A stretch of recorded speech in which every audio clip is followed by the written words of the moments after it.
In a quiet town called Willow Creek, about 60 miles from the bustling city of Acorn, a group of friends lived their ordinary lives.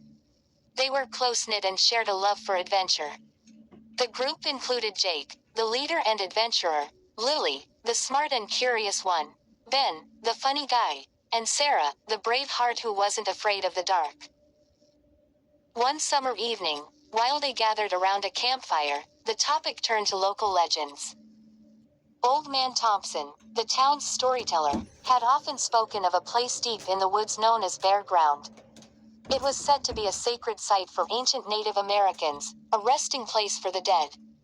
But there was a dark twist. Whatever you bury there will come back, Jake told his friends, his voice low and mysterious. But not as it was. Sarah's eyes sparkled with excitement.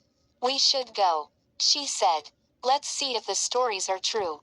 The others were hesitant, but the thrill of adventure was too enticing. After some debate, they agreed to visit Bear Ground. The next day, they packed a few supplies, snacks, flashlights, and a shovel. They set off into the woods, the tall trees casting long shadows in the afternoon sun. As they walked, Ben joked, "We should bury your jokes here, so they never come back." They laughed, but Jake felt a chill in the air. After hours of hiking, they finally reached Bear Ground.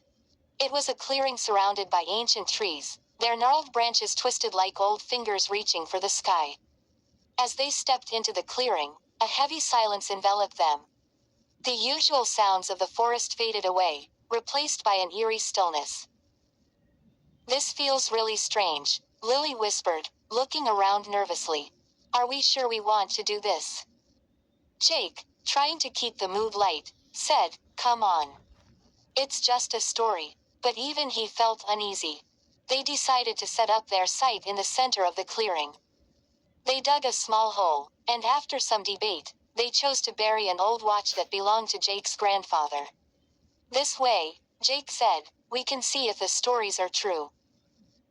As twilight set in, the group gathered around the freshly dug grave. They shared stories and laughed, trying to shake off the growing sense of dread. But as darkness fell, strange things began to happen. The wind picked up, rustling the leaves like whispers from the past. Shadows danced around them, and the air grew colder. Suddenly, Lily screamed, "Look!" She pointed towards the hole. The ground was trembling, and something was pushing up from below. The friends stumbled back in fear. "What did we do?" Ben gasped, his face pale. Out of the ground came a figure, dark and twisted. It was not the watch, but an eerie form that seemed to be made of shadows. It had hollow eyes and a menacing grin. The darkness loomed larger, taking shape as a monstrous bear, but it was not like any bear they had seen before. This one was wretched, its fur black as night, and its claws gleaming like knives. Panic spread among the friends. "We have to leave," Sarah shouted, but as they turned, the creature let out a deep, growling roar that shook the earth. They were trapped in the clearing, with the creature blocking their escape. Jake hurriedly pulled out his flashlight, and the beam of light cut through the dark. They could see the bear's ghastly features more clearly now. "We need to stand together," Jake said, trying to muster courage. "Back to back." As they formed a circle, the bear circled them, its eyes glinting with fury. With a sudden surge of bravery, Sarah shouted, "Get away from us. We didn't mean any harm." Her cry echoed in the eerie stillness, but the bear only roared louder. Then, out of nowhere, Ben remembered the old stories. The stories said you have to challenge it. Someone has to face it. He grabbed a stick from the ground, his heart racing. "I'll distract it. You guys run." "No way," Lily cried. "We're not leaving you." But before they could argue further, Ben charged at the bear, waving the stick wildly. "Hey, over here." The bear turned its gaze toward him, its eyes burning with rage.